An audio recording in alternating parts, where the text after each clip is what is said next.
The morning the developer's crew showed up with chainsaws, Margaret Byrne was standing in her windbreak with a shotgun across her forearm and 40 years of stubborn certainty in her spine.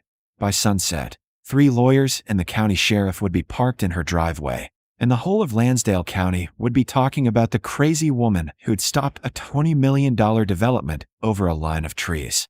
6 months earlier, Margaret had been checking her soybeans when the black Mercedes pulled up the dirt road, dust trailing behind it like a contrail. She'd watched it approach with the wariness of someone who'd learned that city cars on farm roads rarely brought good news. The man who emerged wore a suit that cost more than her last equipment repair. "Mrs. Byrne? I'm Preston Vale. I've been trying to reach you by phone. Phone's disconnected." She didn't mention it had been disconnected since Robert died, since she'd decided she was done with people trying to sell her things or tell her what to do. "You're on my property. I understand. I apologize for the intrusion." His smile was practiced, expensive. "I'm with Vale Development. I've purchased all the surrounding farmland. The Morrison place, the Chin property, the old Kowalski farm. Everything around you." Margaret knew. The whole county knew. One by one, her neighbors had sold out. Some to retire, some because the farming had gotten too hard, some because the offer was too good to refuse. She'd watched the for sale signs go up, watched the equipment auctions, watched families pack up and leave. "Good for you," she said. "We're planning a residential development. 300 homes, parks, a small commercial district. It's going to revitalize this area." "This area doesn't need revitalizing. It grows food." Preston's smile tightened. "Mrs. Byrne, I'm here to make you an offer. A very generous offer. Well above market value. Not interested? You haven't heard the number. Don't need to." He named it anyway. Enough to retire on. Enough to never worry about equipment breaking down or drought or the grain elevator's prices. Enough to leave farming forever. Margaret looked past him at the windbreak, the double row of Norway spruce and red cedar that Robert had planted 43 years ago, the year they'd married. The trees ran along her northern and western property lines, 30 feet tall now, thick and strong. Beyond them, she could see what used to be Tom Morrison's wheat field, now scraped bare, surveyor stakes in meat rows. "Mr. Vale, I'm going to say this once, clearly. I'm not selling. Not now, not ever. This is my home. My husband's buried in that cemetery 3 miles down the road. My daughter was born in the upstairs bedroom. You can build whatever you want around me, but you're not building on my land." Preston's expression shifted. The smile evaporated, replaced by something cooler, more calculating. "Mrs. Byrne, I respect your attachment to this property, but you need to understand the reality. You'll be surrounded by a subdivision. The noise, the traffic, the complaints about your farming operations. It won't be pleasant." "Then I guess it won't be pleasant. We're going to need to remove the windbreak along your property line." Margaret's hand stilled. "Excuse me. The trees. They're on the property line, technically shared ownership. They interfere with our site plan. We'll compensate you, of course, but they need to come down. Those trees stay. Mrs. Byrne, those trees protect my fields. They slow wind erosion, trap snow, provide habitat. Without them, my western fields would blow away in 5 years. We have engineers. We can work around." "No. The trees stay." Preston's jaw tightened. "Then you're going to force this into legal channels. Property line disputes, shared ownership claims. It'll be expensive for you. Get off my land." He left, the Mercedes kicking up dust. Margaret stood in the driveway until the sound faded, then walked to the windbreak. She put her hand against the nearest spruce, felt the rough bark, breathed in the scent. Robert had been methodical, planted them 12 feet apart, mixed species for resilience, watered them through 3 drought years until they established. "They're not taking you," she said to the trees. At the feed store, the look started immediately. "Margaret," Harold Simmons nodded from behind a counter. "Heard Preston Vale stopped by." "He did." "Heard he made an offer." "He did." "Heard you turned it down." She met his eyes. "I did." Silence. Then Diane Fletcher, who farmed 300 acres of corn before selling to Vale, spoke from the corner. "Margaret, that's a lot of money to walk away from. It's my land to walk away from. You're going to be living in the middle of a suburb. You understand that." "I understand I'll be living on my farm, where I've always lived." "Everyone else thought about what was practical," Diane said. "About the future. You're being stubborn." Margaret picked up her fencing supplies. "Maybe I am. At the cafe, conversation stopped when she entered, started again in whispers when she passed. She caught fragments. Foolish. Can't farm forever. Should have taken the money. Her daughter Amy called that night from Chicago, voice tight with frustration. Mom, everyone's talking about it. Did you really tell Preston Vale to leave? I did. That money could. Mom, you could retire. Move closer to me. Actually relax for once in your life. I don't want to relax. I want to farm. You're 71. I know how old I am. This is about Dad, isn't it? About the trees? Margaret looked out at the windbreak, dark against the evening sky. This is about knowing what matters. Mom, Amy, I love you. But this is my decision. The legal letters started arriving in February. Property surveys. Boundary disputes. Vale Development claimed the trees were planted on the property line, making them shared property subject to mutual agreement for removal. Margaret hired a lawyer from 2 counties over. The local firm had too many ties to development interests. They'll tie you up in court for years, the lawyer said. Cost you everything you have. Then that's what it costs. By April, the development was underway everywhere around her. Bulldozers, dump trucks, concrete mixers. The sound started at 6 in the morning, continued until dark.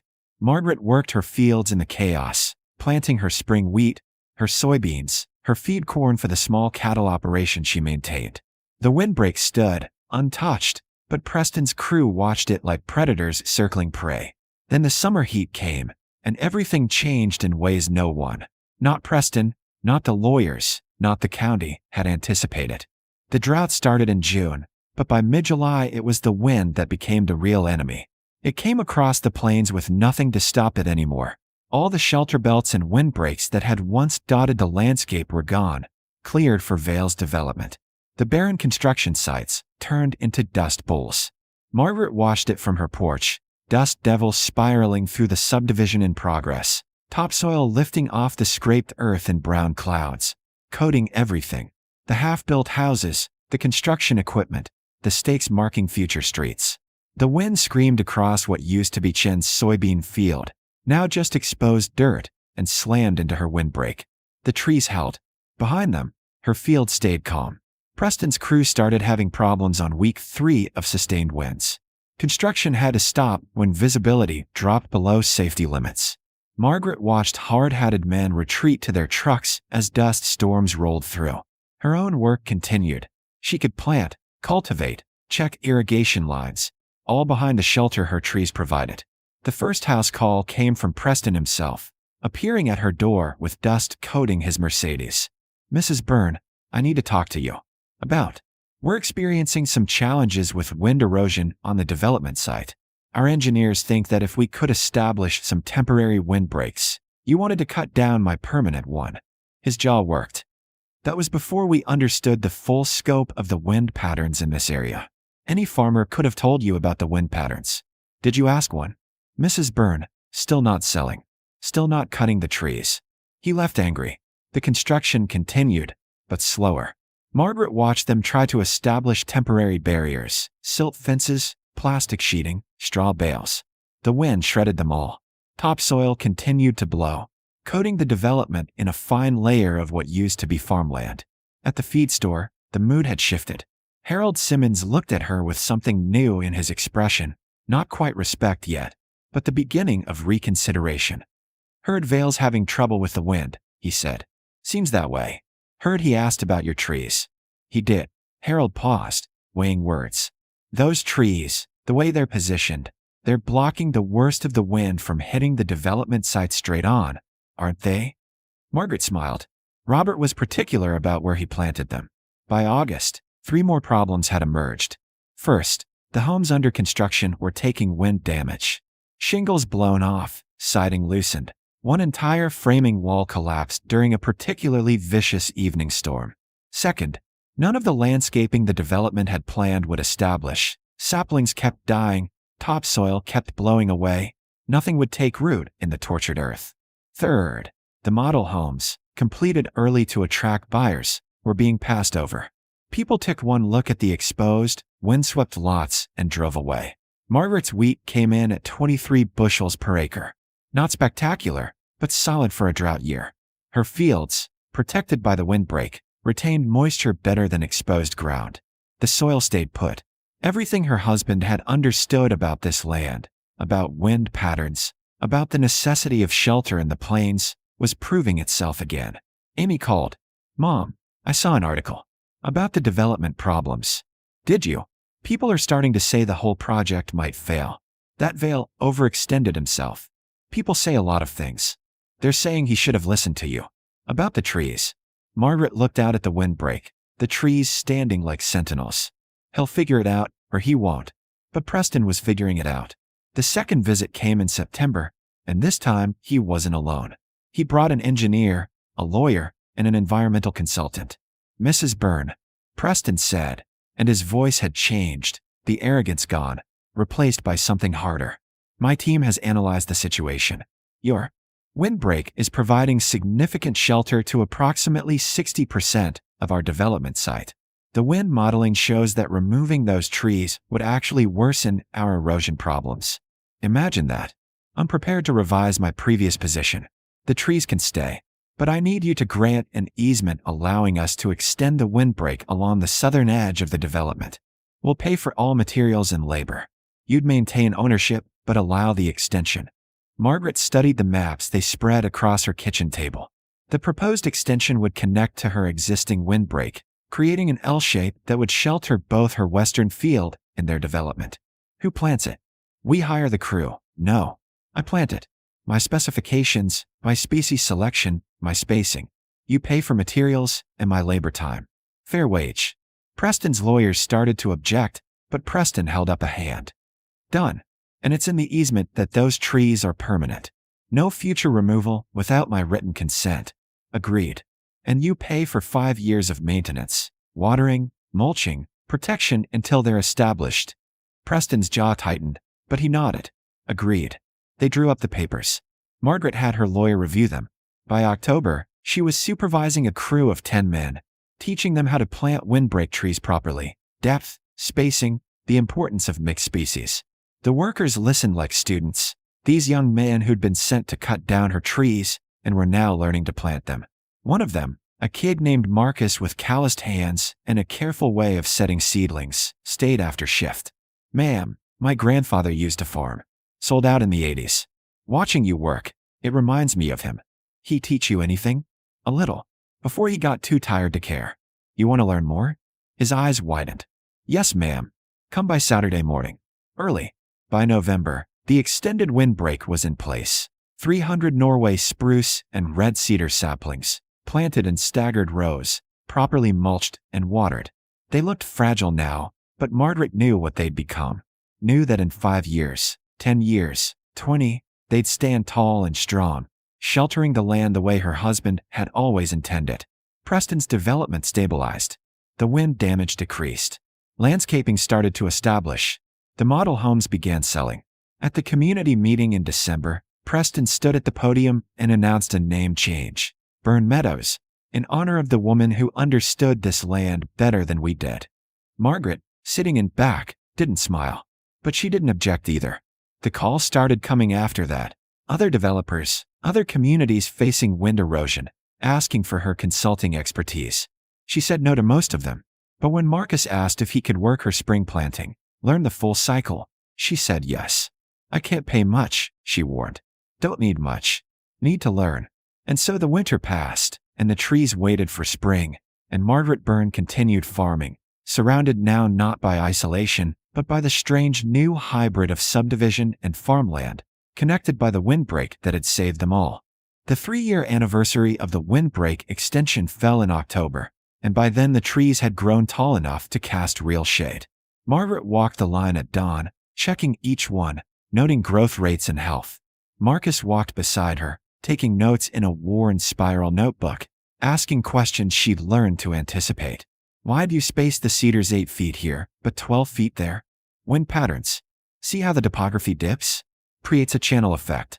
Tighter spacing breaks up the flow." He scribbled. At 24 now, he'd left Vale's construction crew entirely, worked Margaret's farm full-time, and taken over 60 acres she'd leased to him at rates that let him actually build something. His girlfriend, a veterinarian's assistant from town, had started talking about building a house on his leased land. Margaret approved. The girl had common sense and wasn't afraid of mud. The subdivision had filled in around them. 300 homes now, families with children, dogs, bicycles.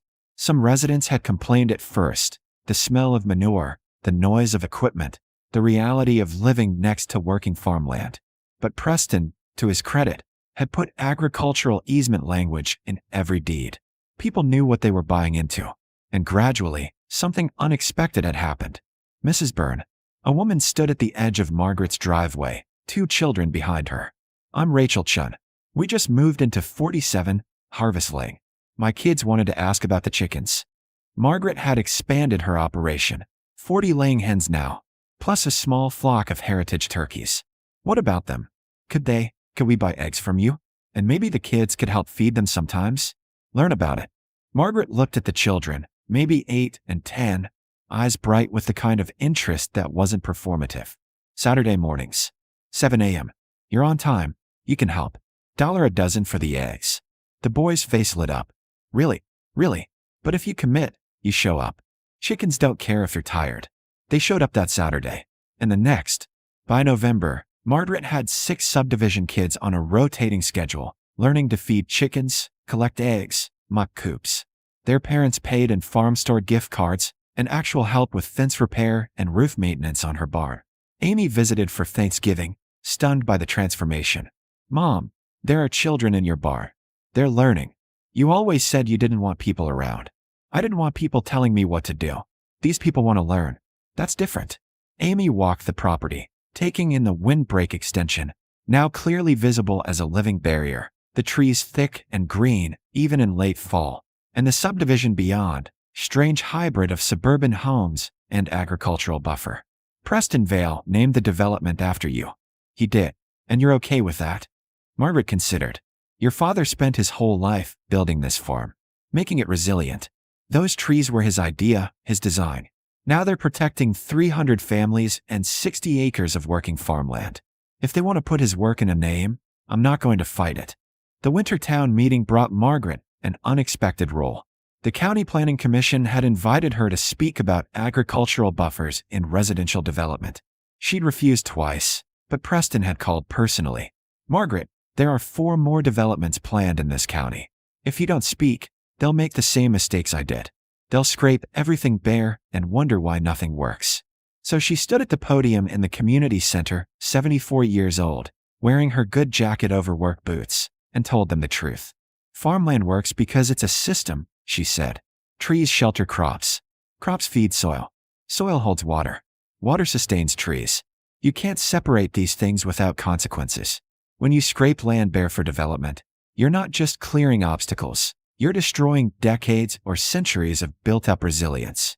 She showed them photos, her fields before and after drought, the subdivision's erosion problems, the established windbreak creating microclimates that let both development and agriculture thrive. "You don't have to choose between housing and farmland," she continued, "but you have to respect what the land needs. Buffers, windbreaks, space for agriculture to continue. These things aren't luxuries. They're how you build communities that last." The developers in the audience looked skeptical. The farmers looked vindicated. The county commissioners looked uncomfortable with complexity. But afterward, 3 developers approached her. And this time, the conversations were different. By spring, Margaret had consulted on 2 new developments, both incorporating substantial agricultural buffers and preserved farmland into their plans. Marcus managed her fields while she traveled, just 2 days a month, but enough to influence how land use was being planned across 3 counties. "You're becoming a celebrity," Amy teased during a video call. "I'm becoming a consultant who charges enough to fund new equipment. Dad would be proud." Margaret looked out her window at the windbreak, the trees Robert had planted now 46 years old, strong and tall. He'd be satisfied. That's better than proud. The 5-year anniversary brought the whole story full circle. Preston Vale hosted a development completion ceremony, and for once, Margaret agreed to attend. She stood at the edge of the newly named Robert Byrne Memorial Windbreak, a plaque Marcus had carved and installed without asking permission, and watched as Preston addressed the community. 5 years ago, I thought I knew what development meant, Preston said. I thought it meant progress at any cost. Mrs. Byrne taught me different. She taught me that real progress respects what came before, that you can build something new without destroying everything old. The applause was genuine. Margaret didn't join it, just stood with her hands in her pockets, watching the community her stubbornness had accidentally created. After the ceremony, she walked the windbreak one more time. Marcus joined her, comfortable in the silence. "You're going to expand west," she said finally. "That 40 acres I've been leaving fallow. How'd you? You've been walking it every morning, looking at soil. Same way I looked at it 45 years ago. Is that okay? It's what the land's for. Growing things. Growing people who understand it." They reached the end of the windbreak, where the trees met open sky. Beyond, her fields stretched green and productive. Beyond that, the subdivision hummed with life. Families, gardens, children who now knew what a laying hen looked like, who understood that food came from somewhere real and specific and hard-won. Margaret Byrne had never wanted vindication, had never wanted recognition or awards or her name on a development sign. She'd wanted only to protect what her husband built, to keep farming the land they'd loved, to preserve the knowledge that modern agriculture seemed determined to forget. But in protecting that, she taught something bigger. That stubbornness in service of wisdom wasn't obstinacy, it was survival. That old ways and new communities could coexist if both sides listened. That trees planted with patience and purpose would shelter generations. The windbreak stood behind her, 46 years of growth and 6 years of extension, a living monument to resilience and the kind of victory that looks like simply refusing to give up. Marcus headed back to the barn. There was evening feeding to do. Margaret stayed a moment longer, her calloused hand resting on the bark of the tree Robert had planted the year they married, and smiled.